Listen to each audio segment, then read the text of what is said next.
नमस्कार साथियों, और एम्पावर पीपल के मंथली राउंड अप में आपका बहुत बहुत स्वागत है। नमस्कार। आज हम जनवरी 2026 की बात करने वाले हैं और हमारे सामने ना दो बिल्कुल अलग अलग तस्वीरें हैं। जी हाँ, एक तरफ तो हमारी संस्था एम्पावर पीपल का इस महीने का जमीनी काम है, वो आवाजें हैं, वो मेहनत है। और दूसरी तरफ हैं वो खबरें जो देश के अलग अलग कोनों से आईं, ब्राइट ट्रैफिकिंग की खबरें, वो सच जो मतलब हमें अंदर तक झकझोर देता है। और आज की ये जो चर्चा है, ये सिर्फ एक अपडेट नहीं है। नहीं, ये उस सवाल का जवाब खोजने की कोशिश है कि जमीन पर काम करना इतना जरूरी क्यों है। बिल्कुल।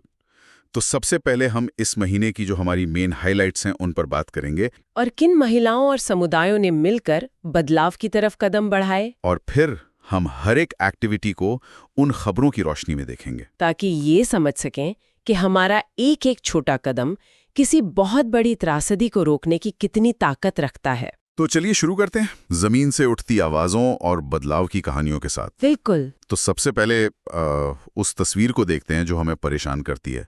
जनवरी के महीने में जो दिल दहला देने वाली खबरें आई। हाँ, और इन खबरों में ना एक पैटर्न दिखता है, साफ साफ। क्या पैटर्न है वो? गरीबी, मजबूरी और उसका फायदा उठाकर शादी के नाम पर लड़कियों और महिलाओं का सौदा किया जा रहा है। महाराष्ट्र का मामला ही ले लीजिए, पालघर का। जी, एक 20 साल की आदिवासी लड़की, उसे शादी का झांसा दिया और 3 लाख रुपए में बेच दिया। हाँ, और उसे नासिक में जबरदस्त शादी करनी पड़ी, जहां उसके साथ मतलब शारीरिक और मानसिक दोनों तरह की प्रताड़ना हुई।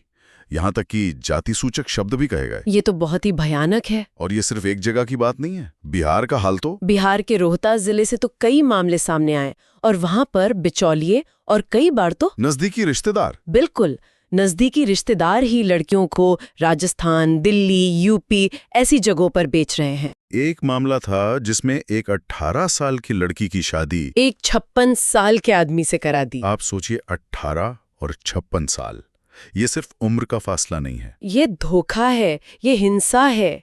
एक और मामले में तो परिवार को ये झांसा दिया गया कि लड़का दिल्ली में रेलवे में नौकरी करता है। अच्छा।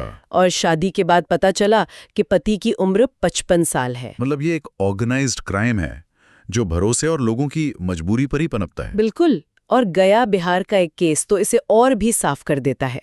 एक नाबालिग लड़की को बेचने की पूरी साजिश रची गई थी। हाँ, मैंने भी पढ़ा उसके बारे में। लड़के ने अपनी पहचान पूरी तरह से छुपाई थी। जी, उसने खुद को पासवान समाज का और सासाराम का बताया, जबकि वो असल में राजस्थान का 34 साल का तेली समाज का व्यक्ति था। और उसका आधार कार्ड भी नकली था। आधार कार्ड नकली, और लड़की की उम्र भी कागजों में बढ़ाकर दिखाई गई थी। ये कोई एक आदमी नहीं था, 6 लोगों का पूरा गिरोह था जो होटल में रुककर ये सब प्लान कर रहा था। और जब परिवार ने हिम्मत करके केस किया तो उन्हें धमकी दी गई। हाँ, बिचौलिए ने केस वापस लेने की धमकी दी। तो ये दिखाता है कि सिस्टम में डर कितना गहरा है। ये सिर्फ तस्करी नहीं है, ये उसके बाद पीड़ितों को चुप कराने का एक पूरा मैकेनिज्म है। और ये सिर्फ शादी तक ही सीमित नहीं है। मुजफ्फरपुर में तो वो तो और भी ज्यादा दिल दुखाने वाली खबर थी। गोद लेने के नाम पर एक 6 साल की बच्ची को 20,000 रुपए में बेच दिया गया। पिता की मौत हो गई थी और बच्ची ननिहाल में रह रही थी।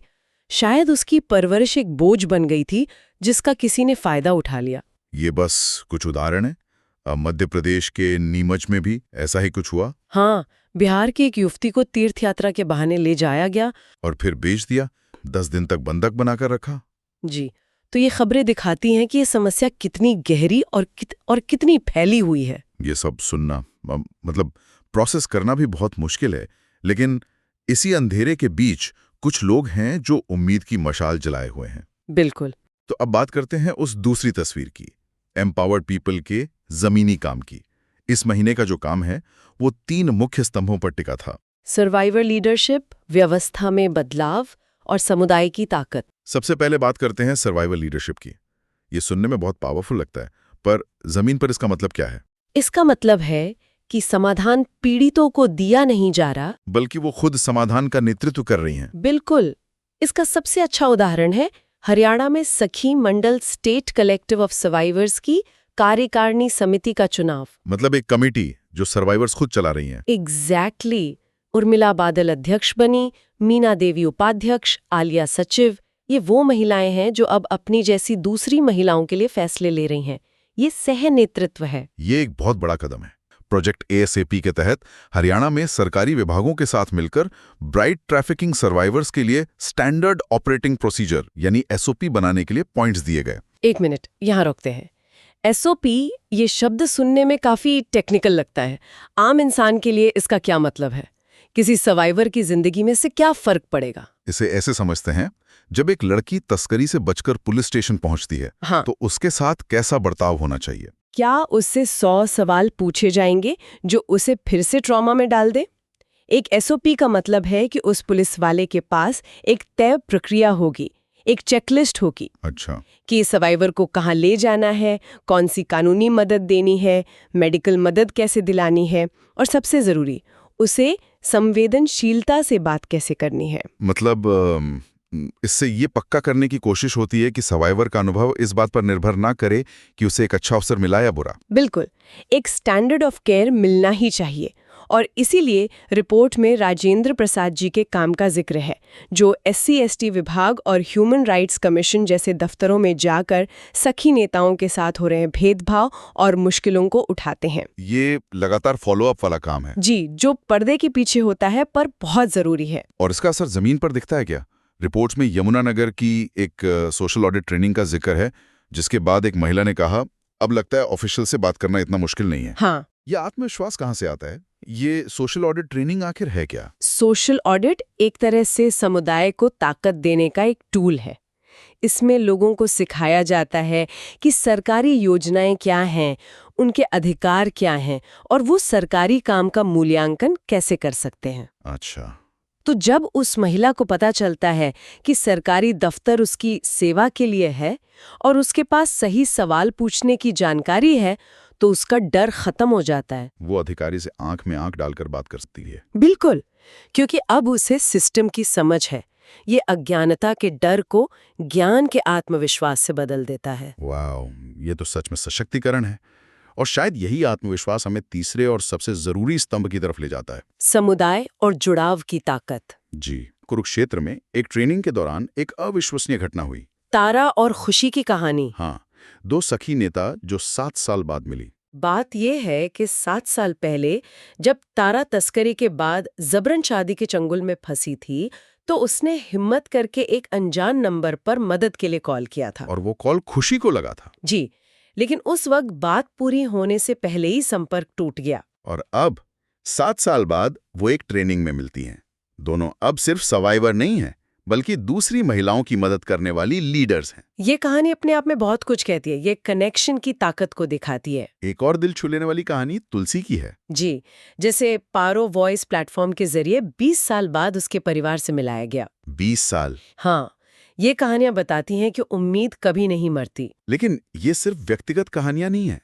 मुझे रिपोर्ट में एक और बहुत दिलचस्प लगी, लोहड़ी के त्योहार को मनाने का तरीका। दुल्ला भाटी की विरासत से जोड़कर। हाँ, ये क्या था? ये सांकेतिक प्रतिरोध का एक बहुत ही बेहतरीन उदाहरण है।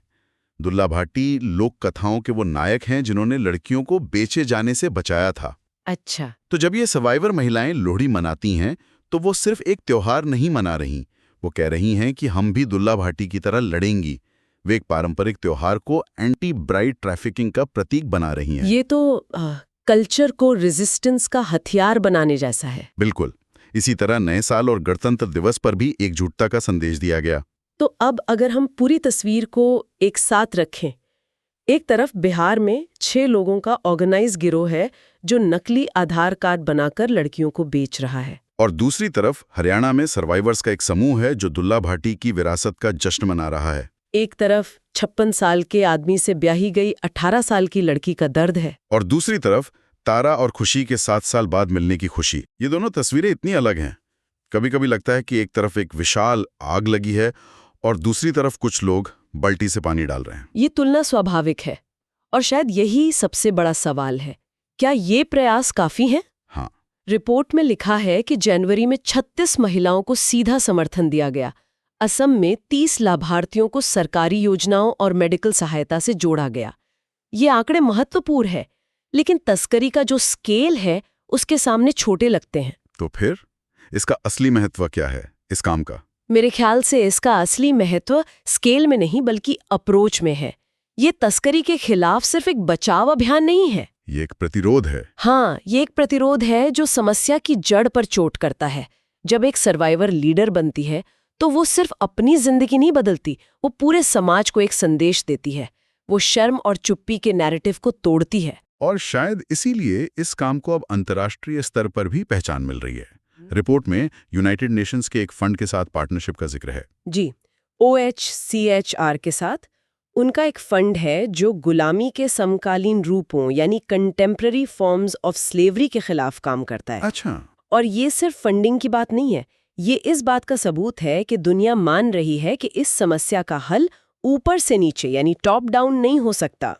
इसका हल सर्वाइवर केंद्रित कम्युनिटी बेस्ड मॉडल से ही निकलेगा। बिल्कुल, ये इस बात का सबूत है कि जो भुगत चुका है, समाधान का रास्ता भी उसी के अनुभव से निकलेगा। तो ये तो लड़ाई का पूरा तरीका बदलने के बारे में है। जी, ये सिर्फ कुछ लोगों को बचाने के बारे में नहीं है, बल्कि पैसिव बेनिफिशियरी बनाने की जगह एक्टिव चेंज मेकर तैयार करने के बारे में है। बिल्कुल। ये जो छोटे छोटे कदम लग रहे हैं, एक SOP ड्राफ्ट करना, एक सोशल ऑडिट ट्रेनिंग करना, लोहड़ी पर दुल्ला भाटी को याद करना, ये सब मिलकर एक कल्चर बना रहे हैं। जवाबदेही और प्रतिरोध का कल्चर। जी, ये उस चुप्पी को तोड़ रहे हैं जिसमें तस्करी जैसा अपराध फलता फूलता है। जब हम इसे इस नजरिए से देखते हैं तो ये बाल्टी से पानी डालने जैसा नहीं लगता।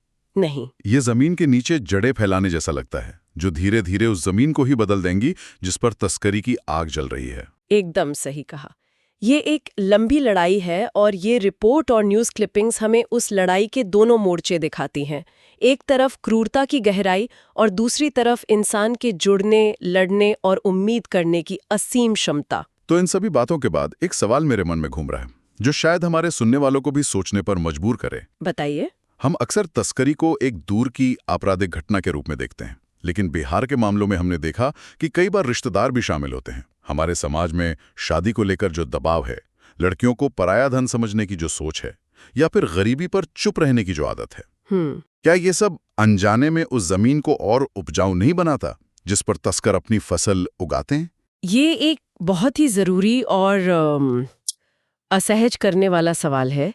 ये हमें सोचने पर मजबूर करता है कि इस अपराध की जड़ें सिर्फ कुछ अपराधियों तक ही सीमित नहीं है, बल्कि शायद हमारे समाज की कुछ मान्यताओं में भी छिपी हैं। और शायद असली बदलाव तब शुरू होगा जब हम उन जड़ों पर सवाल उठाना शुरू करेंगे। बिल्कुल। तो दोस्तों, जनवरी 2026 की ये पूरी पड़ताल हमें यही सिखाती है कि अगर हम साथ आ जाएं तो नामुमकिन को भी मुमकिन बना सकते हैं। जी, और अगर आप भी इस मुहिम का हिस्सा बनना चाहते हैं तो एम्पावर पीपल से जरूर जुड़िए। हमारी वेबसाइट है www.empowerpeople.in। आप वेबसाइट पर विजिट कर सकते हैं, हमसे जुड़ सकते हैं, हमारे वॉलंटियर बन सकते हैं। हम पीड़ितों को न सिर्फ समर्थन दे रहे हैं, बल्कि उन्हें सशक्त बनाकर एक ऐसी दुनिया बना रहे हैं जहां हर महिला स्वतंत्र और सुरक्षित हो। तो अगले महीने फिर मिलेंगे नई कहानियों और नई जीतों के साथ। धन्यवाद। और हाँ, याद रखें, बदलाव आपसे शुरू होता है।